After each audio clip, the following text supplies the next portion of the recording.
Hello and welcome to Bread and Rosaries, the leftist Christian podcast that is still the only place prepared to recognise that it is Hot Digger Summer.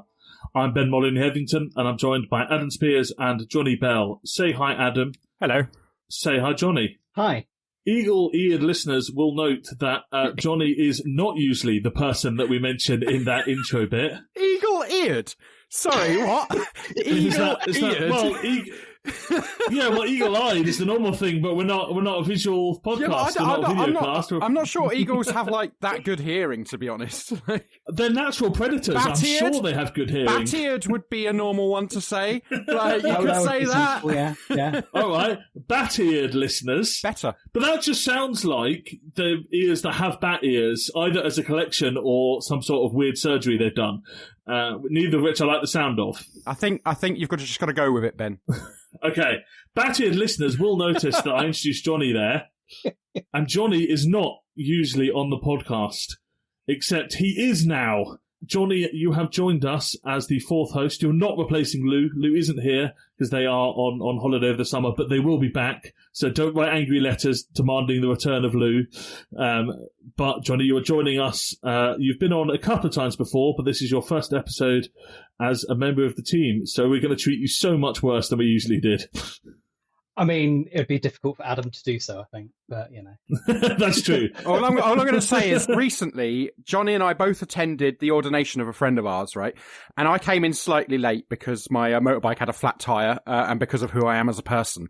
And I was going to say. Yeah, and I was sat a few rows back from Jonny and spotted him before he spotted me. And I just sent him a silly message saying, Can't think why. Just saying, my goodness. Yeah, because he's got bright blue hair. But I sent him a little message just saying, my goodness, you look ugly from this angle. And you know what he sent back? Bearing in mind, Jonny is a minister of the cloth. He just sent back the word. That's what he sent back straight away. Wholly proportionate. Yeah, yes. And accurate. Jonny, you are mainly joining us because we wanted to expand the diversity of the hosts. And Absolutely. I don't know quite how to put this kind of appropriately, but you are, I believe, the term is a Methodist. I'm not sure what sort of Anglican that is, but... A dissenting Anglican, I guess. Yeah. I can't believe how much diversity we have on this podcast now. It's really quite inspiring. I know, you just needed another male presenting Another male presenting Anglican who thinks he isn't an Anglican. Yeah. In fact, I've misintroduced you, have I not? Because I believe, technically speaking, I should be referring to you as the Reverend Jonny Bell. Is that correct? Yeah. Yeah, I'm not going to be doing that. Just to put you at ease, don't worry. But do you want to, for those who haven't heard you before, do you want to briefly introduce yourself and who you are and what you do? So I'm a Methodist minister. I'm doing my probation, which is kind of like a curacy, just without the support. And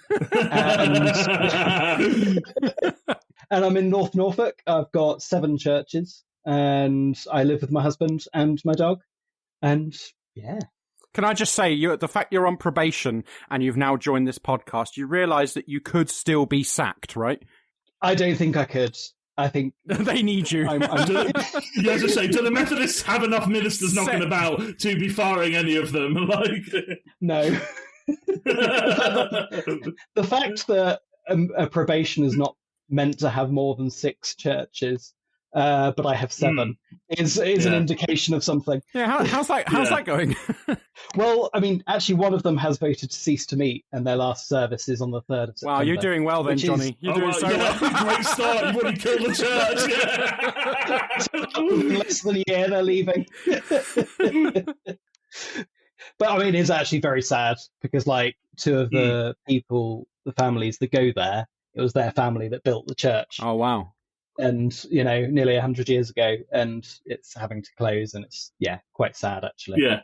But it's a very small village, and an indicator of how village and rural life has changed so much. Because, I mean, apparently they used to have a really big Sunday school, for example, that was kind of full.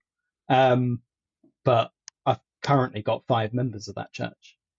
So, going from having 50 to hardly any. And it's, I think it's indicative of not just that the people leaving or whatever, and obviously people dying off, but also the way that villages are increasingly not communities of their own, but communities that serve nearby towns and cities, which is a change. I mean, I don't think we've got time to decide whether it's a good one or a bad one or a complicated one or whatever, but it's going to make a big difference. I mean, a lot of the people who were living there 40 years ago who were kids and then grew up, they could no longer afford to buy a house in the village, so they had to go to other places.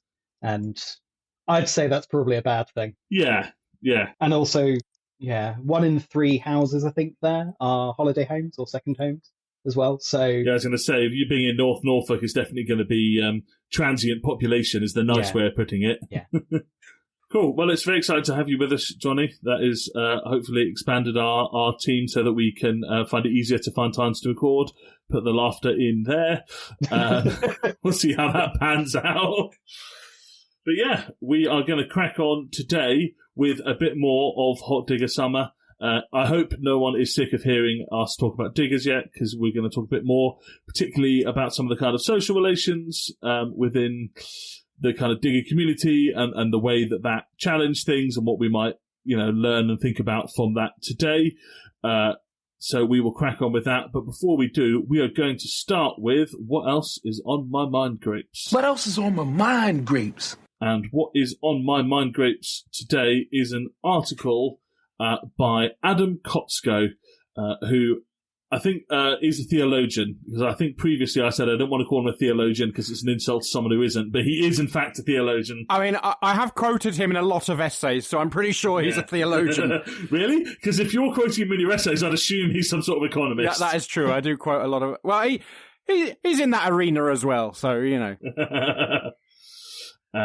And there's a really interesting piece where he talks about kind of cultural criticism, which is not something we've done a lot of really on this podcast, because we're all, well, I don't include Jonny in that, but Adam and I are, culturally, we're out of it. We're past the age where we know what's going on in the culture. Like, we're disconnected entirely. I feel like if we do that kind of thing, we culturally criticize rather than culturally critique. Yeah, it's mostly just you shouting at me for liking problematic things. I think you've got that mixed up, Ben. I think that might be the other way around.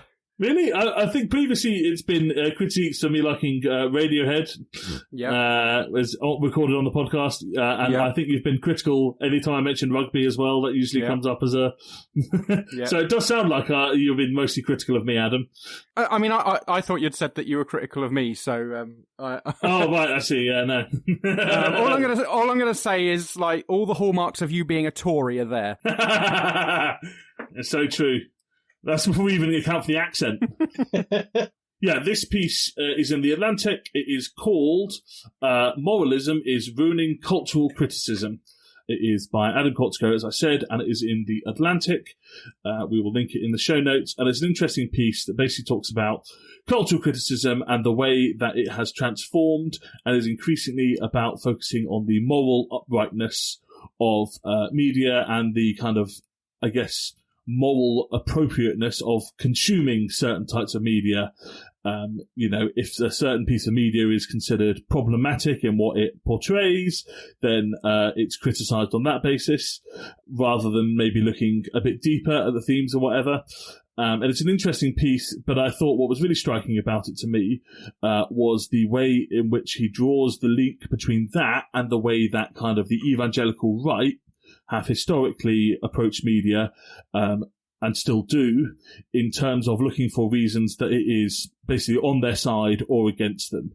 So, for example, you see evangelical right figures criticising the latest Barbie movie because it engages in feminist theory to some extent, and therefore is, to be feared and avoided, whereas there are kind of evangelical films and TV shows that are explicitly affirming their beliefs and views that are the good products and you should have them. And it struck me because we were talking last week a little bit about, I was saying about how when you're growing up evangelical, the impulse to be an evangelical, it doesn't really go away. You just find other ways of expressing it. And for me, that's mostly in talking about music and other things like that. But it can also kind of come through in your politics. You become evangelical about leftist politics rather than about saving people for Christ. And I was fascinated to see someone also talking about those kind of impulses and the way they kind of re-emerge in completely disconnected contexts. I think this is something, like, it's a criticism that I have come across before. I think this is obviously a much better formed argument than you often see. There's an interesting section in it that I wanted to kind of pick up on, and it's talking about the Oppenheimer movie. He says, let's imagine an entire subplot of a family going about their business in Hiroshima. We get to know and like them, to relate to them as our fellow human beings. Then, shockingly, they are incinerated by a nuclear blast. One can already hear the complaints. If the family were portrayed as too morally upstanding, it would be a dehumanizing portrayal that idealizes them as perfect victims. If they had moral flaws, the film would be subtly suggesting that they deserved their fate. And either way, the film would be attacked for offering up their suffering as a spectacle for our enjoyment. I think he's right. I think he's absolutely right.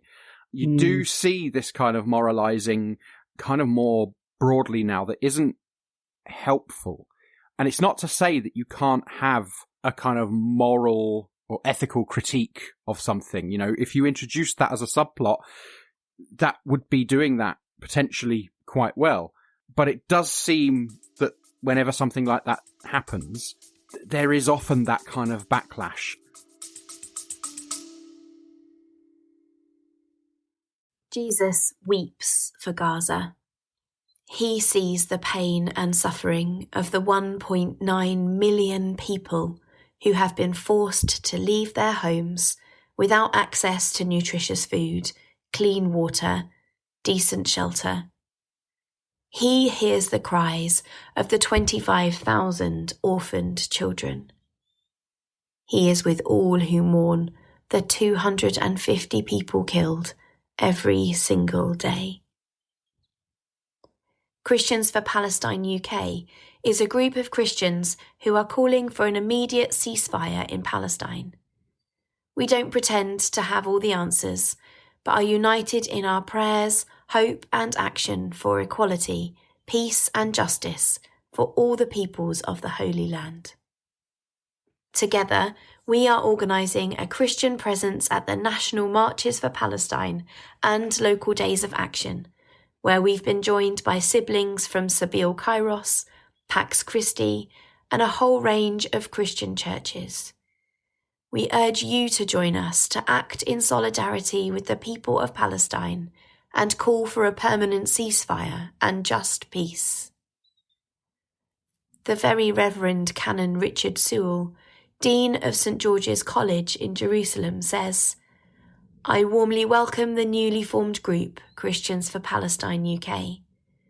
Palestinians in Gaza and the West Bank need to see the solidarity of Christians in the UK, and they will be encouraged to see your commitment to stand up for them in their time of terrible suffering. To find details of local actions or to join the Christian bloc at a national march, follow Christians for Palestine UK on Instagram and Facebook, or email christiansforpalestineuk@gmail.com. Join us as we call for a ceasefire now. Well, I do wonder as well to what extent, in some ways, from a capitalist perspective, you can spend all day critiquing the moral character of films, and it maybe feels a little bit like doing political activism. And I don't want to completely, there is some relationship between the artistic production of a culture and its economic formation. They're not completely disconnected, but actually, I think you're unlikely to change the whole system of production simply by critiquing film, but it gives you the feeling that you might be doing something in terms of political activism without actually threatening too much change. What's film for? Is it to critique things and systems and be sort of politically aware, or is it purely for entertainment? Well, I mean, why do those things have to be mutually exclusive? I mean, they might be mutually exclusive within, like, you might say this film is for entertainment and this film is to critique, or you might say this film is a combination of both. Fine, but I don't think that it's necessarily everything is always either or or the same. You know, I think there's a spectrum there. The purpose of film is to see a number of beautiful women and Tom Cruise riding a motorcycle. I've watched all the Mission Impossible films recently, if you can't tell. I also think there's, I know you get like your Ken Loaches or whatever, who are explicitly political filmmakers, but I think you also just get people who are trying to make entertaining or thought-provoking stuff, and maybe there is some element of political thought in their work, but there's also a bunch of unspoken ideological commitments that are always going to be part of it. That it can be helpful to critique, right? Yeah, I don't want to say, we shouldn't do any form of cultural criticism at all. But there are forms of cultural criticism that's more helpful than others, particularly in terms of unpacking ideology and also recognizing that narrative forms of entertainment are always fuller than their creator intends them to be. There are always ideas that exceed the intentions of a creator or creators in narrative art because, I don't know why. I mean, that's a bigger question than we've got time for. But I think, we can look at the classic example, right, is queer readings of stuff, right? Even in stuff where the creator is either not thinking about queer issues or potentially even anti-queer. There's a long history of reading queer ideas into H.P. Lovecraft, who was, pretty homophobic, pretty bigoted in every way you could possibly imagine a human being, and a few that you probably couldn't imagine. But because of the nature of narrative art and the fact that he was, by all accounts, an exceptionally talented creator of this narrative art, it created spaces and ideas and concepts that could be taken places that he had never intended it to. So I think cultural criticism that understands that there is space in art beyond its intentions and ideology and ideas that are not necessarily always intentional, that is really quite useful. But I think I'm sticking with my original answer that film is about beautiful women and Tom Cruise on a motorcycle. I don't think you're going to get a better definition of film than that in the time we have. Absolutely. It's concise, it's clear. It's truth. That's what it is. Yeah. With a capital T, right? It is the truth. Absolutely, yeah. This is now a Scientology podcast.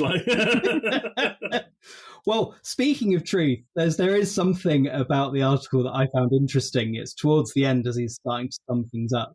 He says, even if we are unlikely to face the scourge of a Leninist equivalent to VeggieTales, which I have a feeling he's probably quite pleased of that part of the sentence. Yeah. However, this style of criticism infantilizes its audience members by assuming they are essentially ideology processing machines, unlike the wise commentator who somehow manages to see through the deception. There's something interesting there for me, though, to almost think that, I guess he's trying to say the audience are passive, but there are those who are able to see beyond that passivity. But I think for me and my understanding of ideology, I think he conflates the fact that actually there's that almost surface level meaning, and it's not some hidden truth lying underneath that the commentator somehow manages to excavate from it and really know what it is. It's just kind of replacing one ideology with another ideology. You might be able to dig deeper into something and make connections to it, much like we're saying about queer readings and drawing different understandings to it. But it's just that. It's just new connections that are made to it, rather than necessarily saying this is the truth with a capital T, like we were joking about. And there's something interesting what the author's doing there. What is his hidden message in that somehow there are those who are able to see the truth where others can't. Yeah, there's this inherent elitism. Well, and I think he's trying to push back against that elitism and say that actually humans are not just ideology processing machines; that all of them are capable of engaging on multiple levels of the piece of art. Yeah, and I think there's potentially this middle ground to be found, not to be too much of a centrist, between recognizing that we are all inevitably impacted by the ideological kind of background noise of everything around us, and that includes film, TV, music, books, whatever we see on social media, but that we are not completely incapable of recognizing and analyzing that, right? That we're not so brilliant that we are completely immune to these impacts, but we're also not so dull that we are completely unable to see these impacts, and that applies to everyone, right? Like that we are both shaped by and capable of recognizing that shaping at the same time. Yeah, I'm trying to think. There's something about it that I think it's because it denies the fact that, not maybe saying it's a fact is a bit of an issue within my own statement, but saying it denies the idea that everything is kind of subjective, and it points to those who are somehow able to see something that others don't, when, I don't know, maybe it comes back to what film is and the purpose of it and why people interact with it. We've had you for about half an hour as a full-time member, Jonny, and I feel like you're already pushing us towards postmodern philosophy. Sorry, I am, aren't I? For those of you who don't know, Adam is not as keen as Jonny on postmodern philosophy. Look, you know, there's a place for it in the bin, mostly. This is going to be, this is when now becoming a much more argumentative podcast. Adam and Jonny are going to be viciously disagreeing with each other for the whole. I think that probably does us for the Mind Grapes. I'm sure we can come back to that. Jonny's going to do a 3-podcast series on what is film for us coming up. That's going to be going to really deep dive on that. I mean, it would be fun. Maybe not just film, art in general.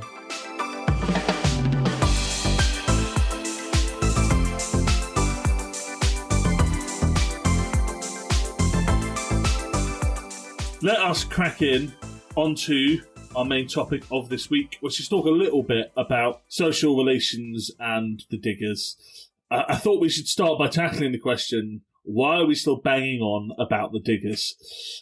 Because this is essentially the 3rd episode in a row where we've talked about diggers and radical Christians in the 1600s as kind of our main topic. And there's plenty of other history of Christianity and other places, other stuff going on that we could be talking about.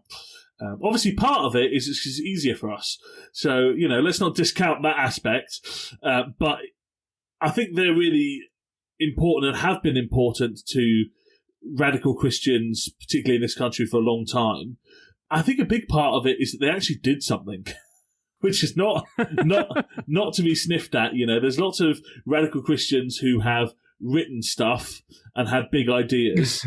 And there's also radical Christians that have joined in other movements. But what we have here is a radical Christian movement, which I think is a lot rarer.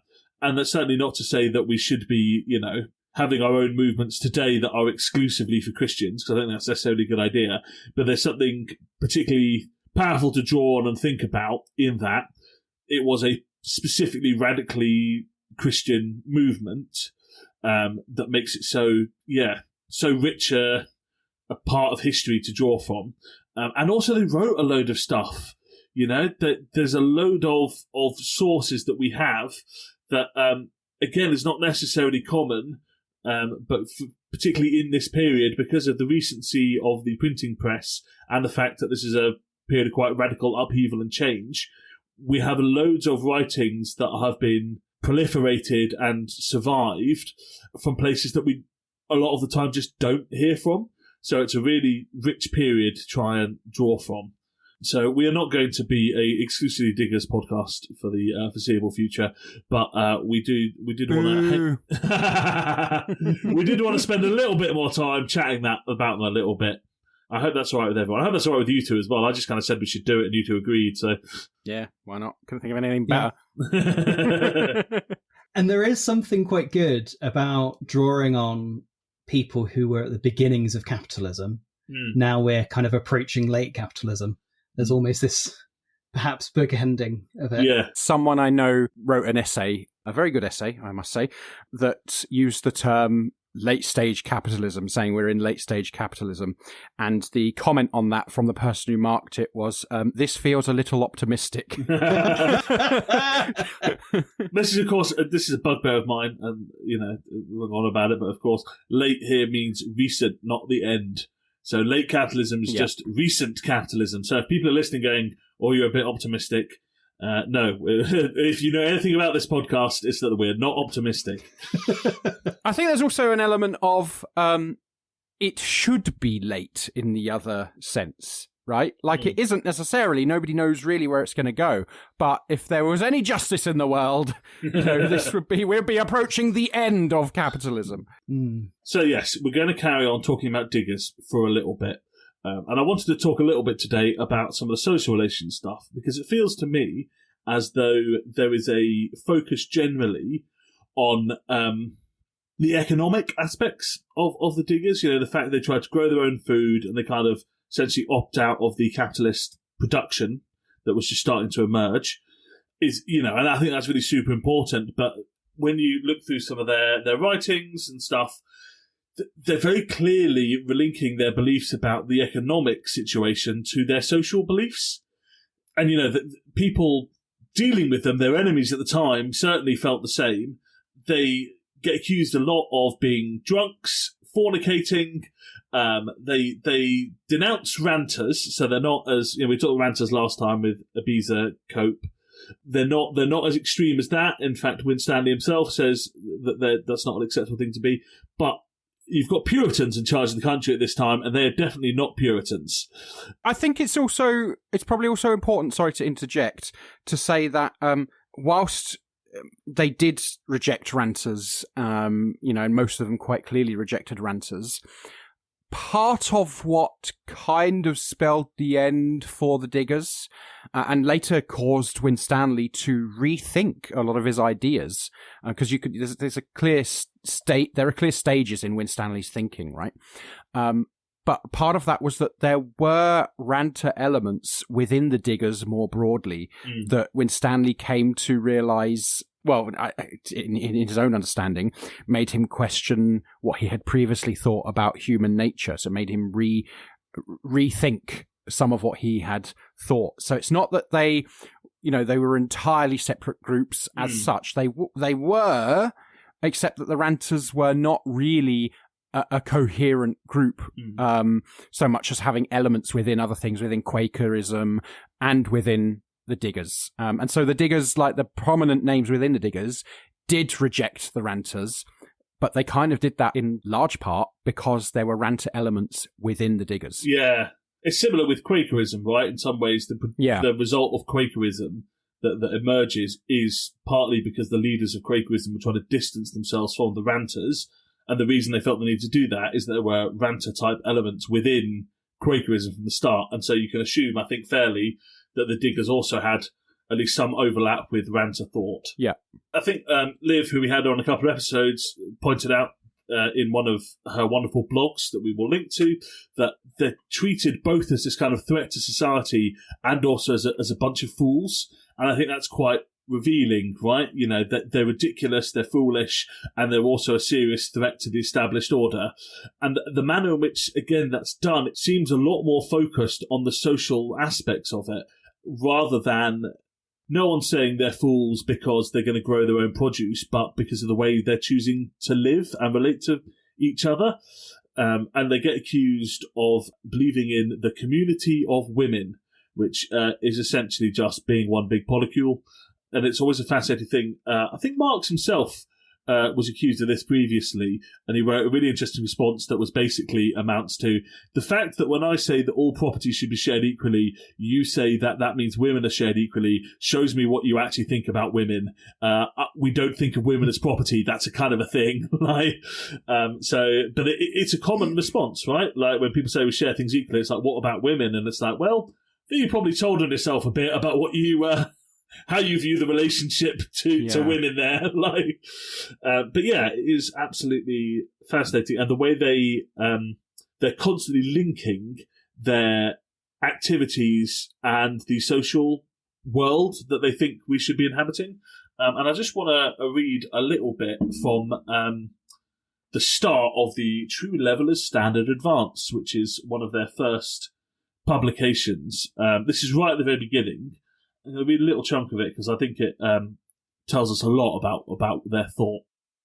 In the beginning of time, the great creator reason made the earth to be a common treasury, to preserve beasts, birds, fishes, and man, the lord that was to govern this creation. For man had domination given to him over the beasts, birds, and fishes. But not one word was spoken in the beginning that one branch of mankind should rule over another. And the reason is this: every single man, male and female, is a perfect creature of himself, and the same spirit that made the globe dwells in man to govern the globe, so that the flesh of man, being subject to reason, his maker, hath him be his teacher and ruler within himself. Therefore needs not run abroad after any teacher and ruler without him, for he needs not that any man should teach him. For the same anointing that wrought in the Son of Man teacheth him all things. Obviously a slightly arcane language, and I do really enjoy the every single man, male and female, is a perfect creature of himself, which made me think you maybe forgotten about the female aspect of that. Themself would be... But yeah, I found that fascinating, the very clear advocating right at the start of kind of total social equality. Well, yeah, and I think one of the interesting things about that, something that Liv sort of mentioned when she was on, was kind of, again, going back to this kind of distinct stages, because that was written by Gerard Winstanley, right? And there are distinct stages in his thought, as I said before. And so he probably basically has gone from this merchant to someone who is criticizing buying and selling, saying that buying and selling itself is a sin, which is a huge flip in his thinking. And then you have this whole situation, like, well, I mean, a lot of that has stemmed from the fact that the situation at the time has meant that he's lost his business, he's had to move in with his in-laws and all the rest of it. So it's been a really terrible time for him. And then later on, you know, after he's gone through this sort of more radical stage, he comes out of the other side sort of less radical eventually. And I mean, I don't know, but a part of me sort of wonders what could have been, you know? I mean, I know they were never a huge group. I know they were, you know, suppressed by landowners and locals and so on. But a part of me also wonders, you know, in fact, an interesting thing. So your Saint of the Week last time was Abiza Cop, or Cope as you prefer, who criticised Gerard Winstanley, saying that Gerard Winstanley, basically there was an element of kind of wanting a little bit of fame out of it, and criticising Winstanley kind of going back on a lot of that stuff. And so when we're talking about the kind of social relations and, you know, how things have been influenced by that, a part of me has to think about this kind of thing, has to bring in some of this stuff about where Winstanley ended up compared to where he was at the time, where we think he's really cool. Because he later basically thinks that there should be a state, there should be an army, there should be the death penalty for murder. And again, I mean, there are seeds of this even in his more radical times. You know, one of the things that Liv said was that he didn't believe that they had to take over private property because they believed that the gentry would come of their own free will. And so I think there's something about linking that idealistic grain within him to where he's ended up, where that's taken him, because he's realized that things aren't all perfect and people aren't all perfect, and that things aren't just going to happen because you set what you think as a good example. Does that make sense? Yeah, I think so, yeah. I get what you're saying. Sorry, I realise I probably just totally shat on what we're trying to do here. But no, I mean, I think it's obviously really important. Like, so many movements have been influenced by the Diggers, but I just find it interesting that the Diggers themselves died out pretty rapidly. You know, that movement just went pretty quickly, and a big part of that, I think, is that, you know, figures like Gerard Winstanley didn't stick with it. I suppose in some ways this is the challenge of being a leftist, right? Like, we don't have a lot of successes to claim. That's not to say that I don't think at some point we might well be successful. I live in hope. But the successes we have are few, far between, and inherently limited and complicated because, capitalism won the big victory. So any victory we might have won is always going to be limited and smaller scale and complicated and difficult, right? So we're always looking for seeds of the future in failed projects because we wouldn't need to be looking for them if we'd already had a successful project, I guess. I know we've kind of said this before in other episodes, but obviously their explicit aims, they weren't successful with that. But their impact that they have had, I would say, is a success.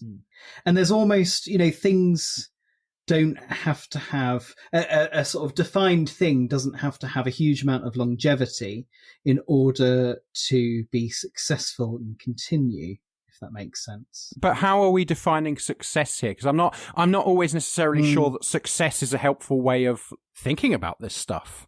Right? Yeah. Like, it's clearly had a lasting impact. It's clearly had lasting influence, but I'm not sure whether that counts as success or just, the wheels turning on society. Yes, that's a good point.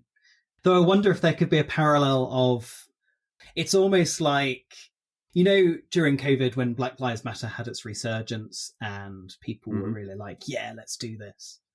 Yeah. And then that energy was lost, partly because in order to continue that project, it's actually really hard, but also possibly because of the difficulty of that, people gave up. But also it was absorbed into the liberal kind of like anti-racism kind of thing, right? And on some level, there's something good about that, right? Like, yes, we want everyone to realize it's wrong to be racist, right? But is that where we stop?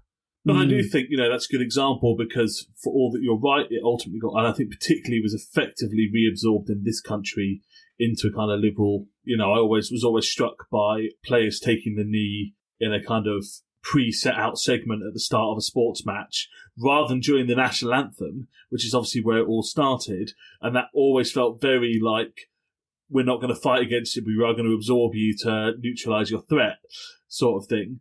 But at the same time, for all that the dominant liberalism has absorbed and kind of dispersed the energy of Black Lives Matter, ideas like police abolition are so much more mainstream now. 10 years ago, a police abolition was the most minority of minority views, right? And it's still a minority view, but people have heard of it. No one is particularly shocked to discover that police abolitionism is a thing anymore. It does seem to have, it's in the bloodstream of the culture, I guess, and other ideas as well. And I'm not saying that that's enough, but it's just imagination. But I think there's even when movements fail or are reabsorbed or, become other things that are maybe less in line with what we want, their impacts are wider and more impactful, I guess, than we can always measure. Well, yeah, and actually what we might consider the supreme example of this, of something, perhaps in many eyes, kind of failing. Oh my God, are you going to play the Jesus card on us? Yeah! Yeah, well, at least the early church card, right? Like, because, you look at how...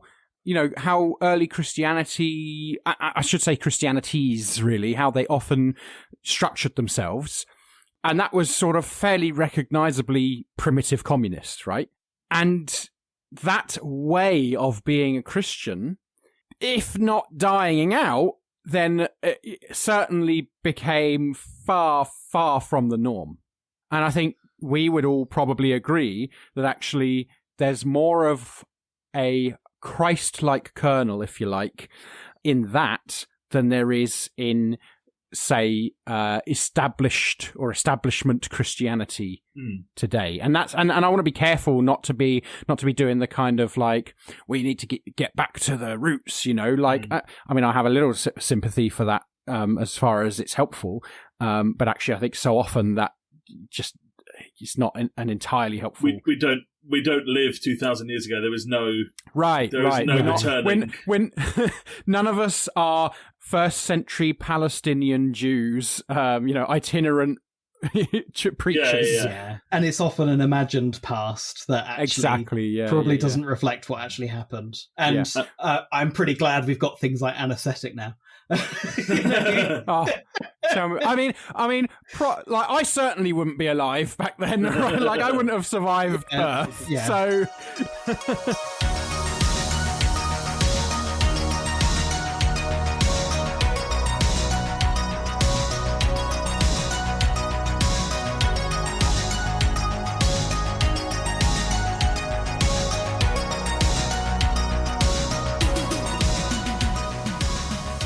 Let us move on to talk about Saint of the Week. We had a bit of controversy over Saint of the Week because Adam and Jonny both came with suggestions, and both of them are frankly dubious additions to the Saint of the Week canon. How dare you? So it was agreed that Adam's going to do his this time, and then next time Johnny's going to do his, and then we're going to decide whose is more acceptable to the official Saint of the Week canon. So Adam, present your case for your Saint of the Week. Saint of the Week. Okay, I'm going to start by sending you guys a link, right? And I want you to click the link and have a look at the picture. Now, you will know who this is, I think. So, my Saint of the Week this week is San Negro Matapacos, right? Okay, so that isn't a genuine, like, you've sent us a genuine saint's icon there. Yeah, so El Negro Matapacos was a Chilean riot dog, basically, who rose to prominence in the 2011 protests in Chile, the student protests, and popped up throughout other protests as well. He was very, very popular, always attacked the cops, never attacked the protesters. His name, right? So here's the thing. People often think that he was a stray, because a lot of riot dogs around the world are strays. And one of the most famous ones is Lucanicos, who my dog is named after. Lucanicos was a stray who was eventually adopted. At the time of the protests, it seems that Negro Matapacos did have a home to go back to. So what you're saying is that he's the good type of class traitor. Is that No, I'm saying he had a home. He had someone who cared for him. Mm-hmm. There was a woman who cared for him. But, in a lot of places, especially in South America, it's very normal for dogs to just roam outside like cats, even if they are kept dogs, right? They just wander around. So Matapacos' human was a woman called Maria Campos, who apparently adopted him in 2009. And obviously he had a bed at her home, and she would tie handkerchiefs around his neck, often a red one, sometimes a blue one. But he was cared for. Now, Negro Matapacos, right? Negro means black in Spanish, right? And his name in Chilean Spanish means the black cop killer. So you can see why like I didn't name my dog Matapacos, right? Even though I quite wanted to. Now, the picture I've sent you, it has the words Santo Patrono de las Manifestaciones y los Perritos de la Calle, right? Which means patron saint of protesters and street dogs, right? So Matapacos died in, I think, 2017. In the years both before and after Matapacos' death, a cult has been formed, more or less, around Matapacos. So what I mean is a cult of a saint, right? Matapacos has essentially been declared a people's saint. They love him. In Chile especially, they love Matapacos. So they do call him like San Negro Matapacos, and there are icons with him with a halo behind his head and everything. There's a tweet thread from a while ago. An X thread, whatever it is. Yeah. No. There's a tweet thread from someone called Respectable Lawyer, at Respectable Law. And my favourite one in that shows the picture that I've just sent you, which is like almost like an icon of Matapacos. And it says, "Beloved is probably too weak of a word. El Negro is approaching canonization because there are loads of these pictures. There are loads of these icons and just like street art and graffiti and so on. And going international as well now. There's statues. I think there's a statue of El Negro Matapacos in New York, you know. So he's very, very popular because he was a comrade, right? And he always stood in solidarity with the protesters, never attacked protesters, always attacked police officers. Apparently he had a particular hatred for water cannon. He probably felt the same about being washed as my dog does then. Yeah, exactly, yeah. I said, no, what is it with dogs and just loving the most filthy, disgusting, sewage-filled puddle muck? I don't know, but you're lucky, Adam. That's the only reason your dog likes you. Yeah. There is that. Pretty low life, to be fair. But one of my favourite things, so on the Wikipedia page for El Negro Matapacos, it's got the little, like, you know, it's got like the stats thing on the side, and it's got, you know, species, sex, died, owner, which is, I don't like the word owner for animals. You can't own a sentient being. Anyway, the last one is, just slipping that in there, the last one is offspring.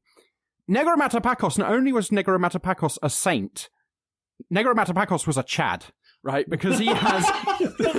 Interesting. He has 32 offspring. So, and I know litters are larger, but there's also a wonderful picture from Respectable Lawyer, and it says, he gave absolutely zero fucks. Here he is, making love to his lady friends in front of the cops' paint-splattered tanks. And there is just a picture of Negro Matapacos, sure enough, really giving it to this other dog whilst another dog watches on. Oh my God. That is so not where I thought this was going to end.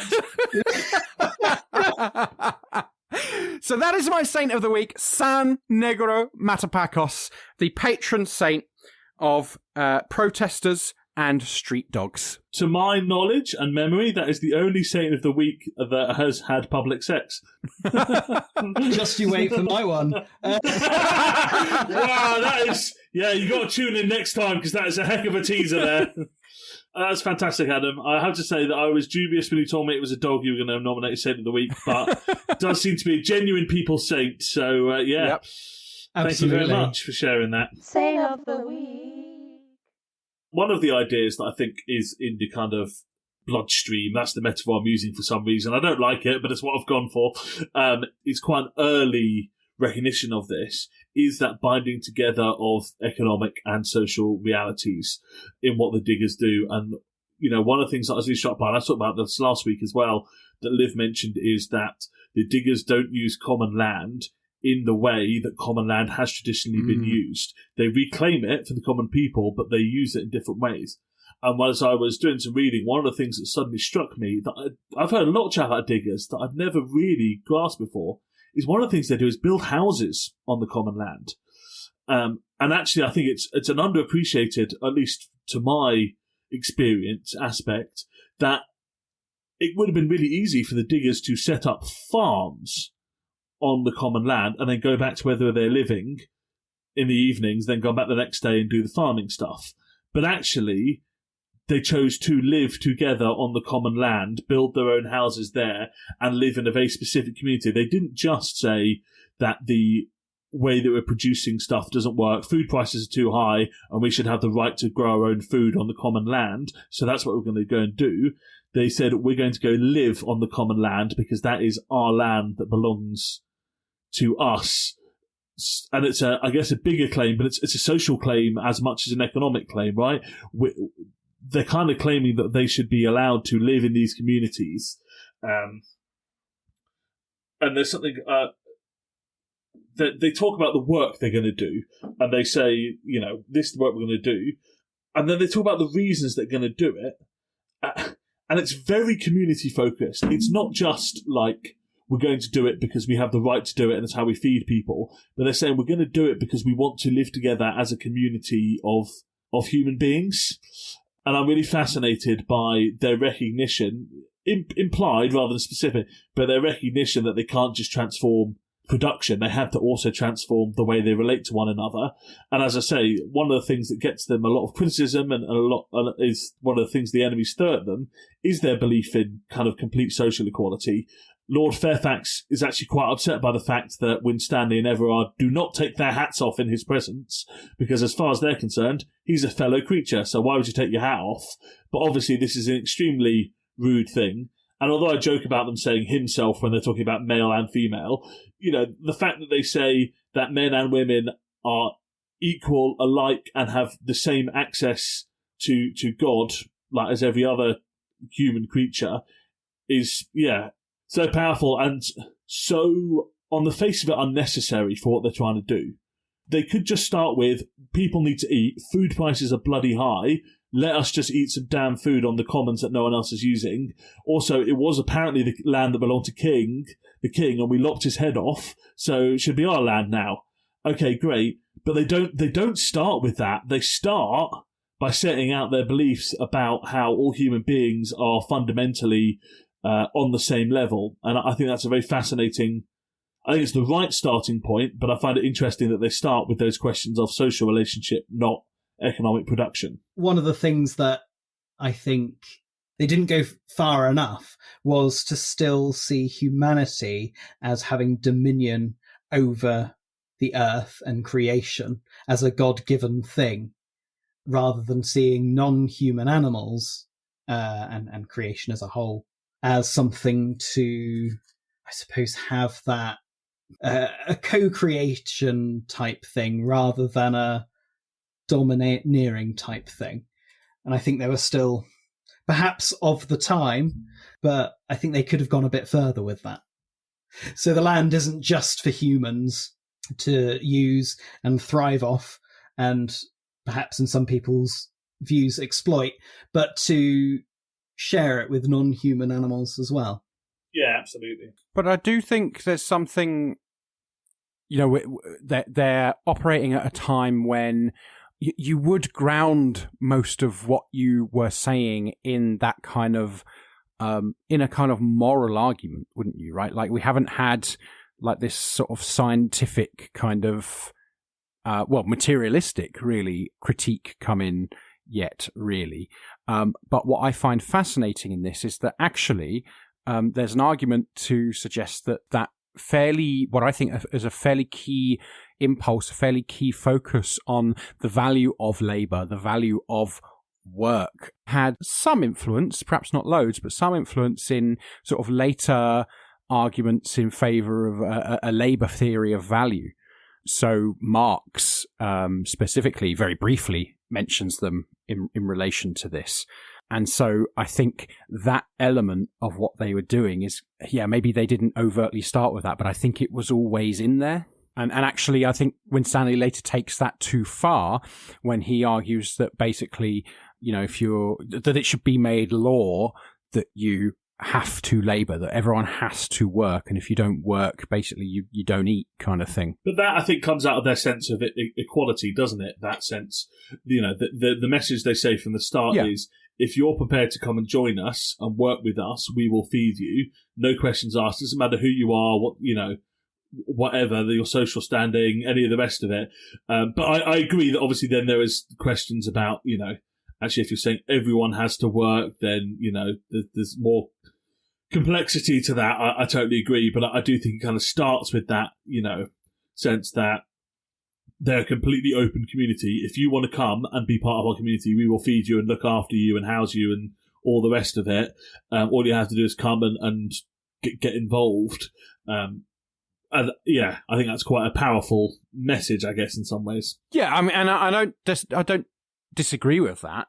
And I think it is a very powerful message. I just, I think I would always have questions about what that actually meant, what that actually looked like. And probably there would be a recognition that not everyone could work all of the time, right? Like, if you're pregnant, if you're disabled, whatever it is, like, probably they're often going to recognize something about that. It's just that they don't explicitly say that. Would they have done that, though, back then? Because things weren't... It was... Sorry, I'm bringing postmodernism again, Adam. I'm so sorry. But they didn't have those delineated, you're disabled, you're able-bodied in the same way. You're capable, you're not capable necessarily in the same way. Would that have necessarily been a concept? Would it have occurred to them to... Yeah. I mean, I don't know. I think you're probably right. Like, they haven't sort of categorized things in that way. We know for a fact that they have a pregnant woman on the on the St. George's Hill because they report that she miscarries after an attack is made by them, and there's no indication that that pregnant people were considered any less a part of that community. But at the same time, there is a question about. We presume that they weren't expected to work in the same way or as hard or whatever else, but there's no explicit recognition of that within the writings at all. Yeah, so I think that's what I'm sort of getting at, is that a lot of that is a more implicit thing. It's just that because they don't say that there are exceptions to this, I'm just sort of a little bit kind of,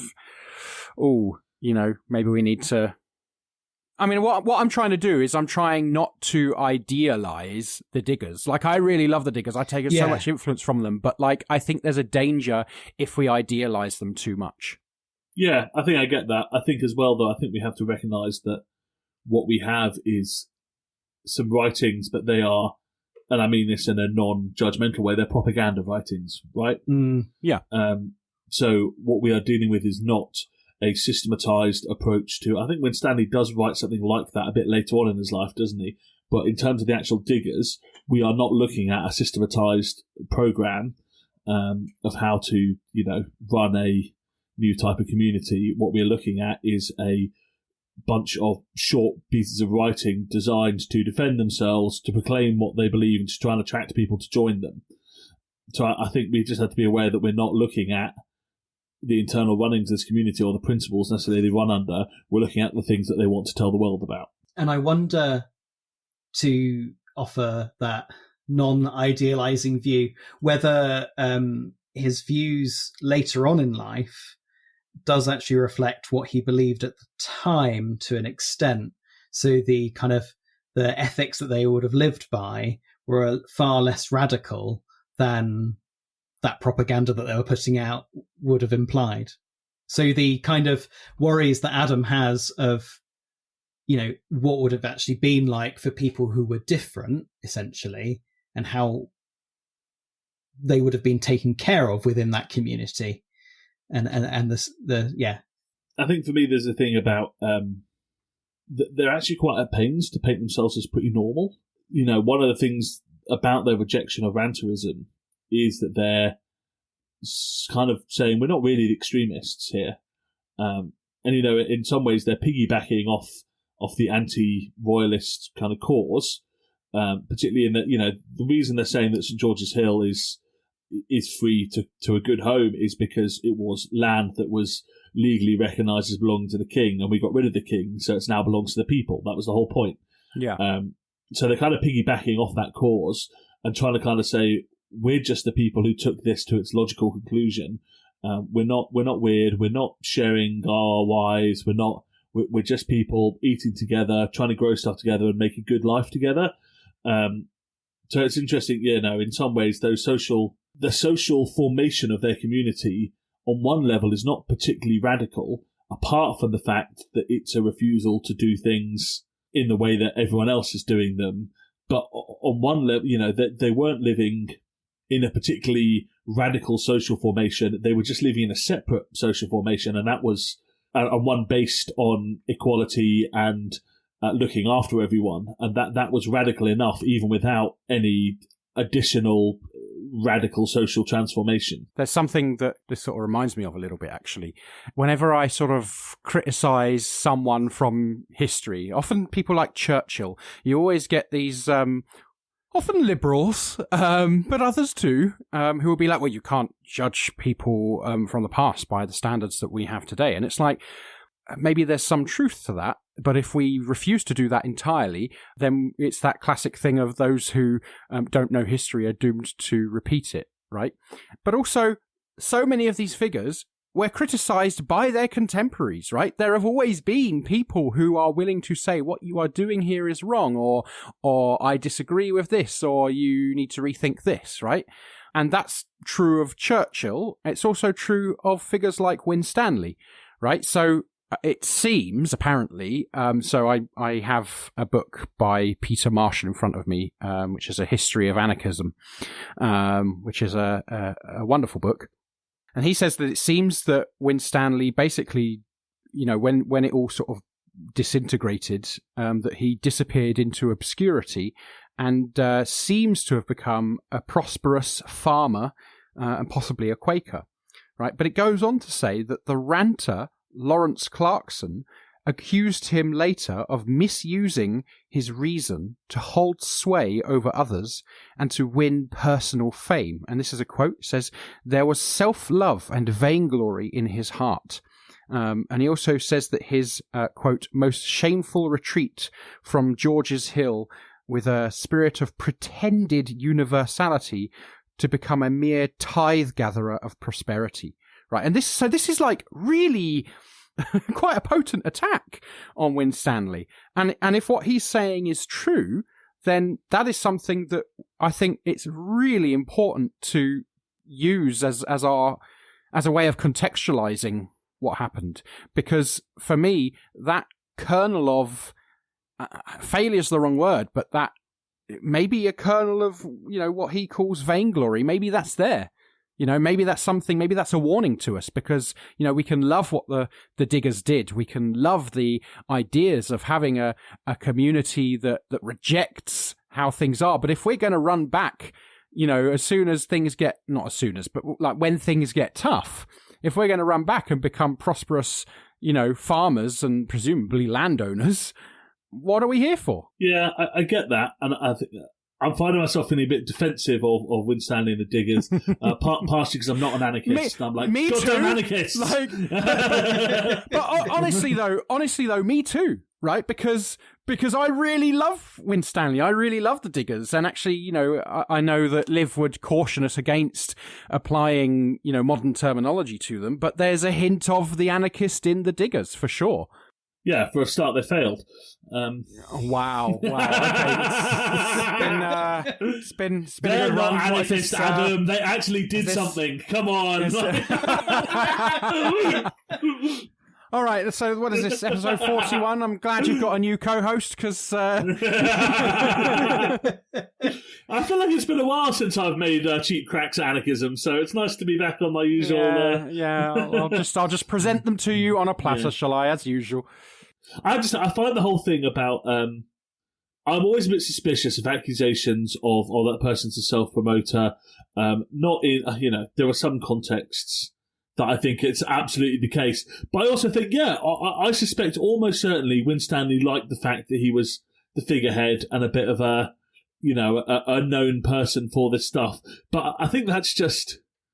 It's a bit much to suggest that that's the primary thing going on, right?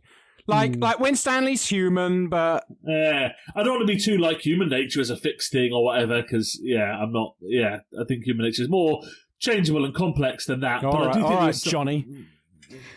That's basic Marxism! I'm sorry, this is upsetting. I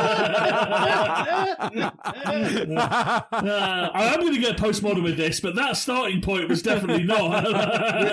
Fair enough.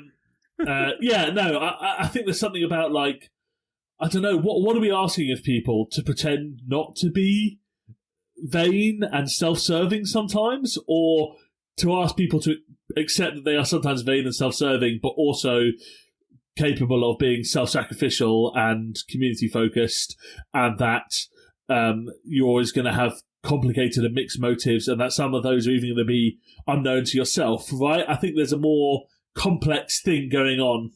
Well, I think we all know which one of us is going to slip into liberalism once we get into our 40s, Ben. No, what I'm saying is that I want to... the desire to become the new Stalin is strong in me. Oh, wow. Yeah. But I think, genuinely, like, I'm sure people have said this before in places, I've heard people talk about this before, but, like, I think as leftists, we all have to accept that the temptations that lead to Stalin are available to us all. like the temptation of becoming, of power and becoming dominant are we're not immune to those, no matter what our particular ideological construct is. Obviously, I don't think any of us are going to become the new Stalin, but I do think there is something... you can dream, Ben. You can dream. Our motivations are more complicated, and that there are things that are negative as well as positive in all our motivations. Even if we're doing good stuff, it might not always be for completely pure reasons, How many people do you think have ever gone to protests to impress someone of the sex that they're attracted to, right? Like, wait, is that's something you can do? People are impressed by that. Not when you do, Adam. No, yeah, it's never worked for me. I think that we are probably running out of time. The fact that I'm saying that before we've got to anything tells me that there's plenty more Digger content to be found, which is great news for us. Thank you very much for listening, everyone. Thank you, Adam and Jonny, for joining me. Adam, where in the world can people find you? You can find me most places at Commie, Xian. Jonny, if people want to find you, are there any places they can, or are you, like Lou, invisible to the world? I'm mostly invisible, but if you feel the desire to email me, you can email me at jonathan.bell@methodist.org.uk. Well, you also wrote a journal article recently, Jonny, Oh, yeah. Yeah, you should promote that, yeah. Yeah, let me just find the name of it. You wrote this thing, Jonny. I feel like you should know. Yeah, but it's a long title and dyslexia. I'll tell you what, mate. Having read it, it's a long bloody article as well. It did go to like the limit of the word count. So, I got an article published in the Journal of Practical Theology. It's called Two Weddings, One at Cana and Our Own: How the Analysis of Our Wedding Day Acts as a Model to Cultivate Intimacy, Reciprocity, and the Fullness of Life. I'm just going to say, nerd! I understood some of those words, to be fair, so that was good. And if you do want to read it, I can send it to you, so you can just email me. In all seriousness, it is a good read, and I'd recommend people doing that. So, reading an article about a couple of puffs. And that's why you're here, Jonny, because you can say that. Absolutely. Wow. I'm allowed. You can find this podcast at all the usual podcast feed places. We are on facebook.com/breadandrosaries, Twitter @bread_rosaries, and you can email us breadandrosaries@gmail.com. We'd love to hear from you, feedback, thoughts, opinions, and most importantly, your views on whether Adam's Saint of the Week was in fact legitimate. Let us know what you think. Otherwise, I think that does us all for now, and we will see you next time. Thank you, everyone. Goodbye. see you later. Bye.